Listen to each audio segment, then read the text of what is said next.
What portion of the overall Matthews Hope Pie is the Moving Forward program? 100%. Everything we do is all about moving somebody forward. We talk about independence and self-sustainability, but you realize that there are people that you're never going to move towards that fully independent and self-sustainable. In that case, we're still moving them forward and we're improving their quality of life. Even if it is they've walked in and all they need that day is a t-shirt and some underwear. That is a part of moving forward that they didn't have when they woke up that morning. Sometimes moving people forward is us literally coming in at the tail end of their lives and helping them get into hospice and dying with dignity. So the Moving Forward program is all-encompassing with Matthews Hope. We sit there and really try to hear them as an individual, what they think it is that created their homelessness and what they think will get them out of it. And it's not to us to come up with that for them. Right. Because if we do, that's not going to help them at all. So Daniel, an employee of Matthews Hope, once said that your batting average is terrible, but that your successes are epic and life-changing. Daniel probably came up with the ultimate quote. We have a lot of times at bat and we swing and miss a lot, but when we hit one, we hit it all the way out of the park. Hello, everyone. I'm Tracy Lewis with We Are Winter Garden, and we are here with Scott Ballou, who is the CEO and founder of Matthews Hope, and Shelley Bradford, who is the president and executive director of Matthews Hope. Welcome to episode 55 of Straight Talk, No BS with Matthews Hope, where we're going to be talking about the Moving Forward program, which is a fundamental piece of the mission of Matthews Hope. Shelley, what is the Moving Forward program? So the Moving Forward program is all-encompassing with Matthews Hope. It is a very small part of it is housing. It is where we look at somebody and we figure out what can we do to move them forward towards a life of independence and self-sustainability. And it doesn't always include housing. A lot of times it includes just kind of walking along beside them. We've had a couple of people recently who we were able to move forward very not on any type of roadmap. We helped them work through a couple of legal issues to help them move to the next step in their life. What is best for them? Is it best for them to stay in the area that they're in that's going to keep getting them in trouble over and over again? Or is it best to move them out of this area to where we move them with family in this case? We had another situation where he came to us at 52 and said, I have never had a real job. I've always lived on the streets because of the choices I've made. I've chosen to live there, but now I see how much it's affecting my family. And I want to get clean. So we sent him to detox. And then the next step was to send him to a 30-day rehab. And then he wanted to get into our program.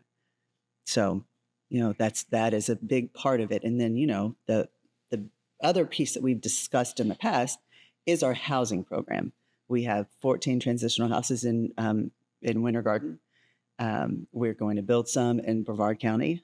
Currently, right now, we have 6 people in housing in Winter Garden. 4 people in Brevard County? 4 in Brevard, yeah. Okay. And that can vary. I mean, we've had as many as 40 some people under roof at any given time. A lot depends on whether it's families or what have you. But I think one thing that is different today with the Moving Forward program than when I first developed it 15 years ago was, we talk about independence and self-sustainability. And you do this long enough and you realize, not that I didn't know then, but you realize that there are people that you're never going to move towards that fully independent and self-sustainable. And so in that case, we're still moving them forward and we're improving their quality of life. Even if that means they continue to live on the streets. And that could be helping them get medications, get counseling. There's a whole host of things that could include. Sometimes moving people forward is us literally coming in at the tail end of their lives and helping them get into hospice and dying with dignity. And we've done that many times. And we've done that more times than I care to count or remember. I mean, we're dealing with a situation now with someone who we fully expected to take great strides forward. And it turns out they're very ill. And we don't know the full, at the time of this taping, we don't know what if he'll even be with us soon. So we go into the next mode. Our medical team in particular goes in that mode is how do we advocate for them to get the care they need to make a recovery? And if the recovery is not going to be part of that process, what can we do for them to make it to die as comfortably as they can and with some level of dignity? And so moving forward, kind of, it's very, very broad and wide compared to what most people, I think it is. I don't even really like calling it a program, Right. because it's so individualized. There's not like a set of guidelines and rules. There are some specifics that have to stay there. The example would be if you are going into housing, you have to pass a drug test. If you have come out of if you're coming out of some type of addiction, whether it be alcoholism, drug addiction, what have you, you're going to do 90 meetings in 90 days. If you're coming into our housing, you're going to sit down with our mental health care professionals, and we're going to try to peel the onion back and see if, because here's the bottom line. We focus, when I say we as a society, we focus too much on what we think we see and not reality. We focus too much on the symptoms as opposed to Let's get to the core. What was the core? What created this issue? I tell people all the time when they're going down the street and they see someone, they smell someone, whatever the case is, you need to stop and ask yourself, what took place in that person's life that made it acceptable to live this way? So the bottom line is individualizing it in a lot of ways. I'm going to give you one example, and we've talked about this in previous podcasts, but I don't think it'd be stressed enough that part of what we try to do is identify what tools they have in the toolbox, what tools are missing. Is there anything we can work with? They're close to getting a degree. They're close to getting some type of certification at a vocational school. They're licensed in some area. They maybe never worked in, but they got licensed in it. We're always looking for something. They have a car. They have this. They have that. Something we can start with. But the other side of it is that we sit there and really try to hear them as an individual, what they think it is that created their homelessness and what they think will get them out of it. And it's not to us to come up with that for them. Right. Because if we do, that's not going to help them at all. And how many guests do you guys have in the program now? I don't even know if I could answer that. Technically, reality of it is everyone we work with is in the program at one level or another. Gotcha. I think that one thing I learned years ago, when someone fails to meet your expectations, who's that fall on? Right. Okay. Right. If there are people, when we look at it, we go, this person could absolutely do this, or that's our initial assessment. Weeks into it, sometimes months into it, sometimes longer, we recognize something in them that is going to be a major roadblock on what we thought they could do. That doesn't mean we give up. That means we readjust. And that's why I don't like calling it a program. Sure. Program likes to keep putting it down the same tube.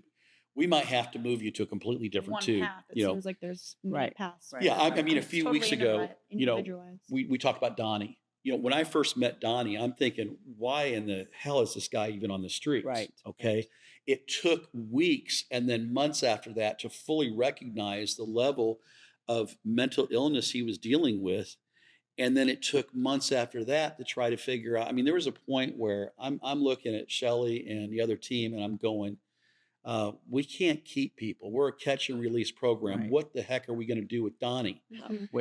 It's not right to put him back on the street, but then that's on us. But he's really not suitable for what most people would think is our program. Right. So we had to step back and individualize it to his need. Now Donnie has disability that comes in. Until recently, he had a job. He did not lose the job he worked at the Garden Theater, which unfortunately had to close down. And so he lost his job in that, but he's fully employable now. Well, and did you know that even though that he lost that job, he's still going back and volunteering to close up that? See, there you go. It's just amazing. Okay, so he cares. There's things about Donnie that if you did not take the time to learn and to listen, you wouldn't realize how much value he could bring to the party. And we did interview Don, so if anybody would like to learn more about his story, Yeah, you if can you go get a back. chance to look at it, to listen to incredible. someone who's been through it and talks about coming out of the fog on their own, they're from their side of that Yeah. that fogginess. We saw it ourselves. Yeah, it's pretty remarkable. You know, I really a lot of times think of our program, and this is, I don't know that this is going to sound right to anybody else, but what's coming out of my mouth is going to sound right. A lot of times I look at our program as we're taming a horse. We're looking at them to gain their respect, gain their trust, and we're teaching them a whole new way of life.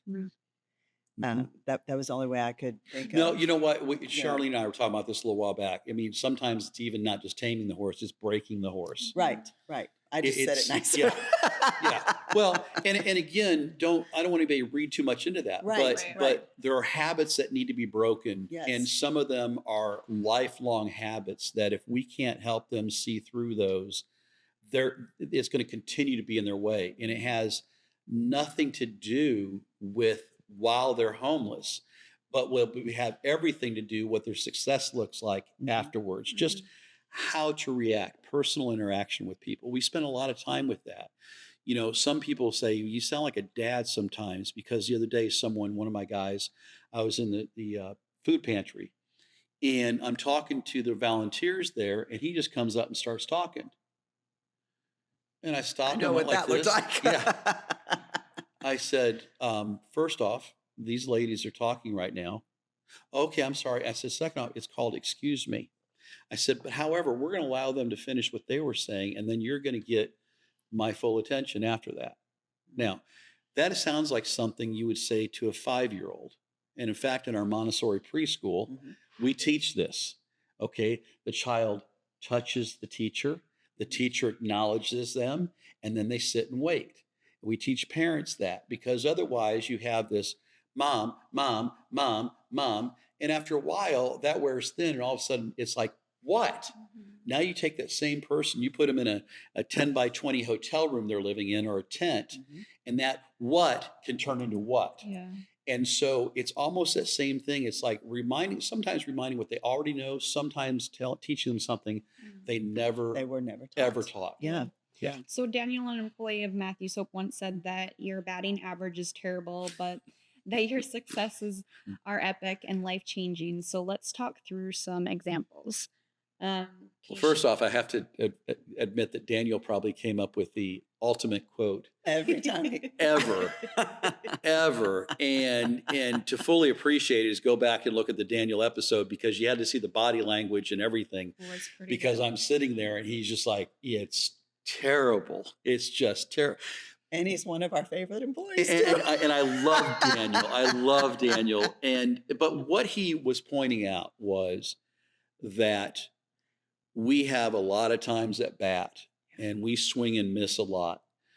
But when we hit one, we hit it all the way out of the park. And I think that, there's times when, even when we're going for grants, people say, well, what's your success rate? Everybody wants to know your success rate. And my answer now is 100%. I can tell you emphatically that everybody who's come through our doors leaves here better than they came. They may not have met the potential we thought they could meet, but they're better than when they came. And because I think it's too, if you look at the other ways, that old starfish story, and they say, well, all these are going to die. Yeah, but it made a difference for that one. That you got to be focused on that one. I think that's the Christian thing to do also. From a biblical standpoint, is very clear about that one. And so we kind of follow that. It's very hard to put a rubric or any kind of statistics on what we do, because if you do, then that means you treat everybody the same. So let's get back to your batting average. Of course, can you share a specific example of a guest that did not complete the program? There's a couple of ways we can do this. I mean, I'm going to give you one example of a guy, John, that we worked with, and I mean, John was, quite honestly, I tell my staff all the time, don't let your heart get ahead of your head. And this is probably one of the cases where the heart got a little bit ahead of the head. And as we started to work with John, we made great strides with him. We were able to get him some issues with his diabetes. We were able to get some issues taken care of with his eyes and glasses. We had his teeth replaced. His health was renewed. There was so much that was going right.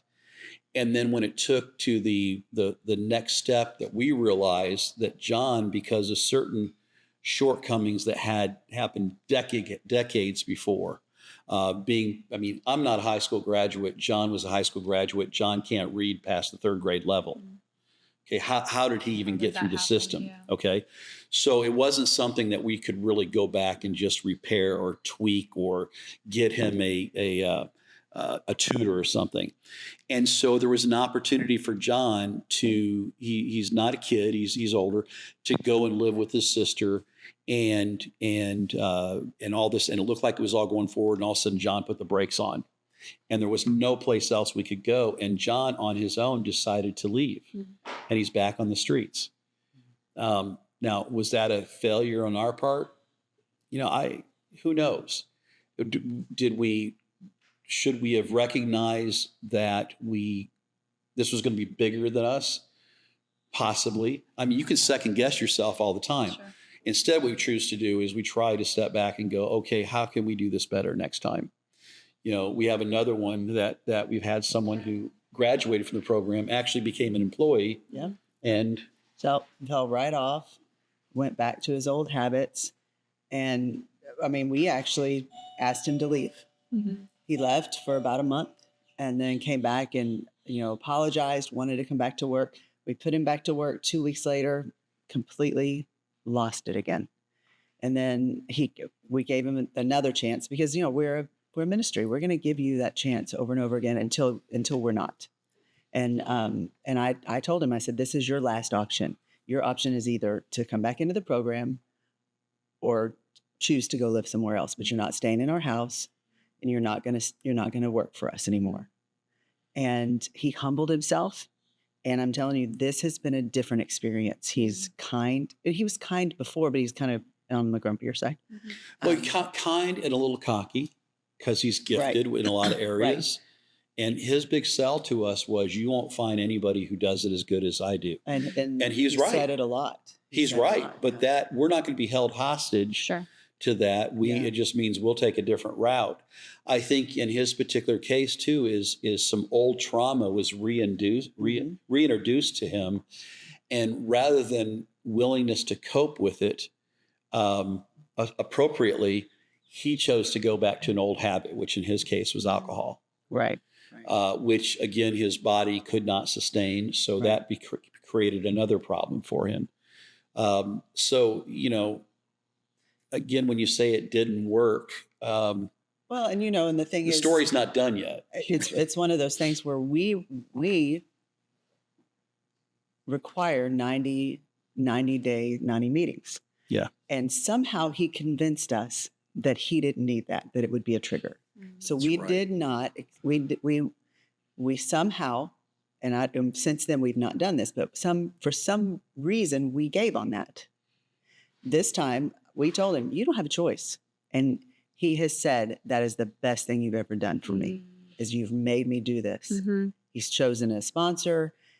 And now he's like, I can't believe I didn't do this before. Mm-hmm. But he was afraid it was going to be a trigger when in fact it's not been at all. Why are they initially a good candidate? One of the things that we see in people is we recognize work ethic is always a big one. How they interact with people, little things that we're watching and no one's paying attention to us watching. Will they open the door for another person? If they see something dropped, will they pick it up and hand it to the person? If there's trash on the floor, do they step over it or do they pick it up? Mm-hmm. Eye contact. Eye contact. Yeah.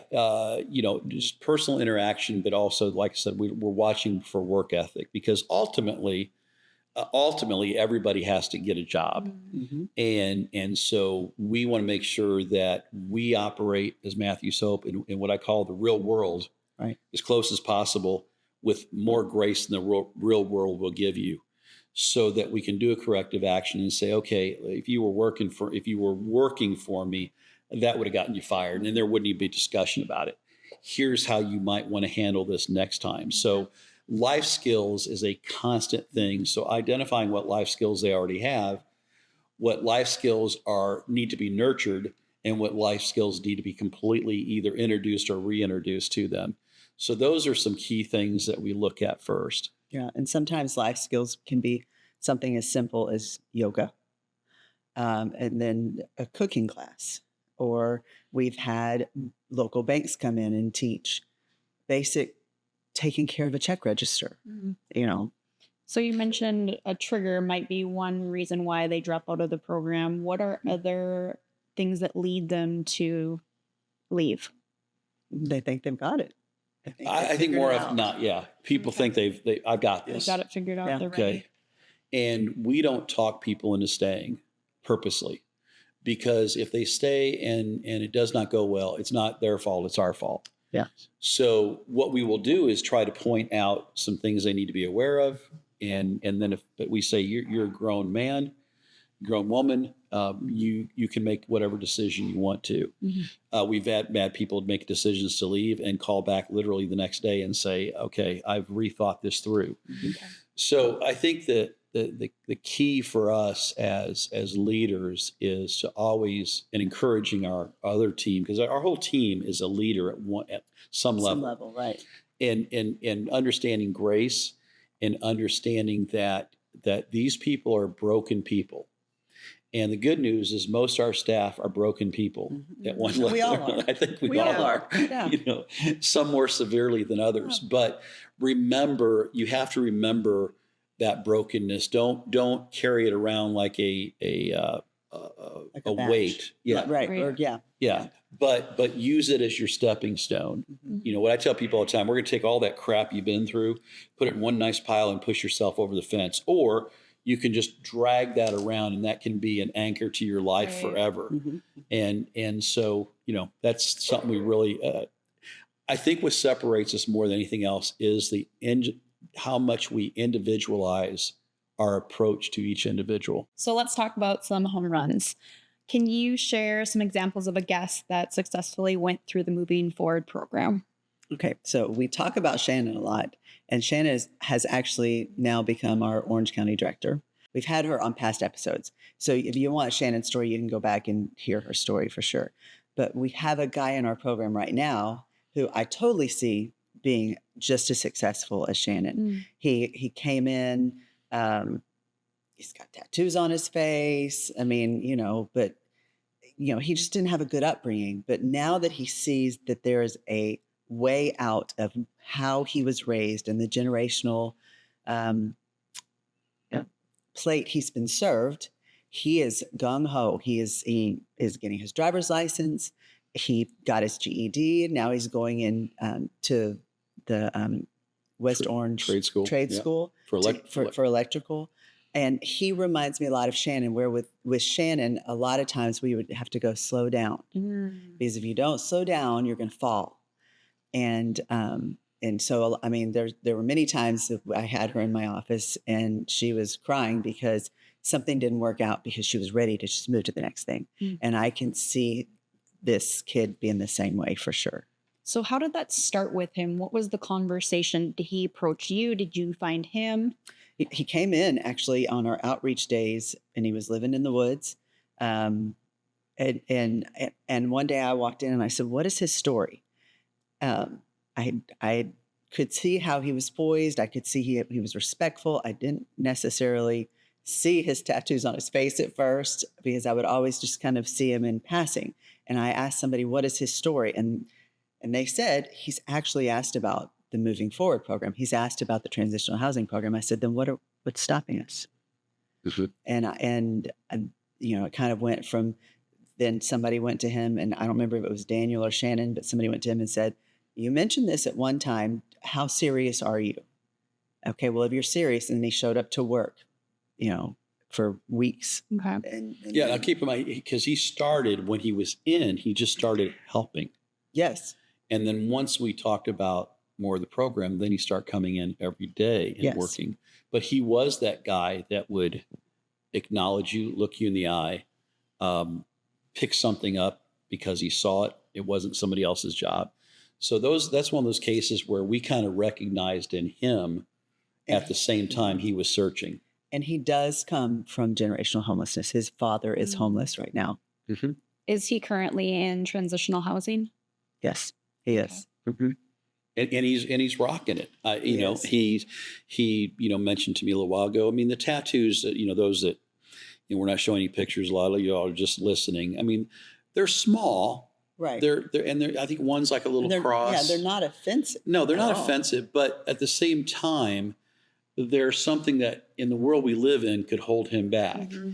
And he talked about doing it when he was younger. He's not that old now, but doing it when he was younger.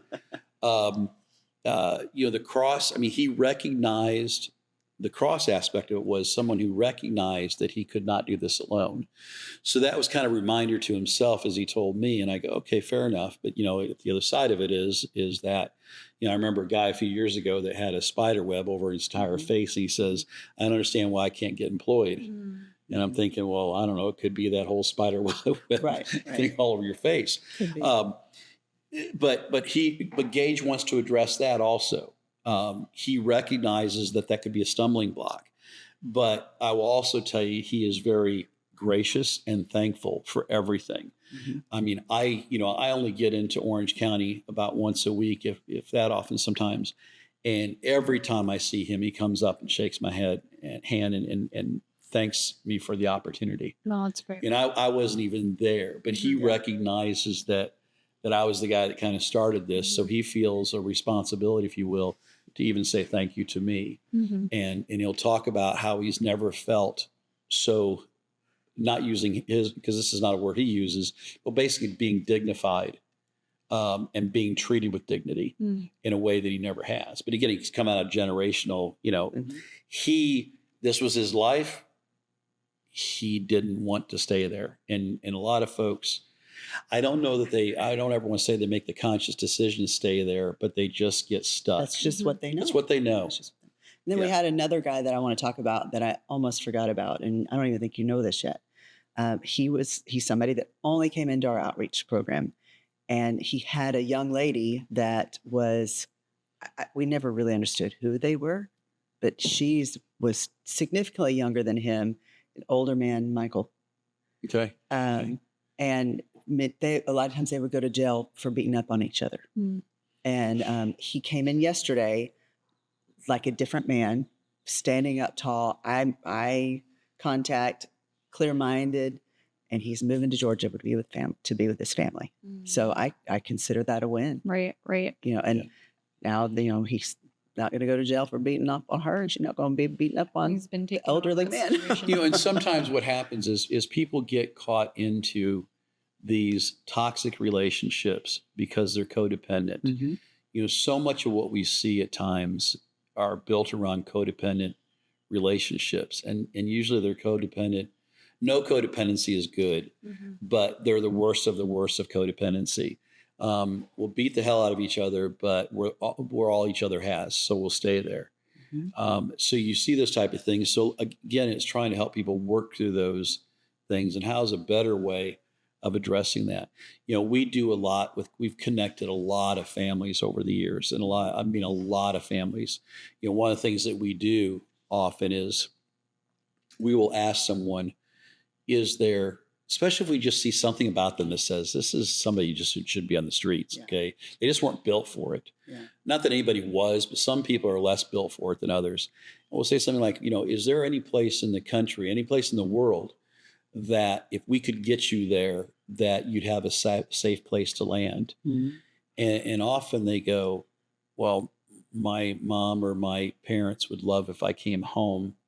They don't even know I'm still alive, but I know they'd want me home. And we will make contact with that family member and say, hey, here's who we have.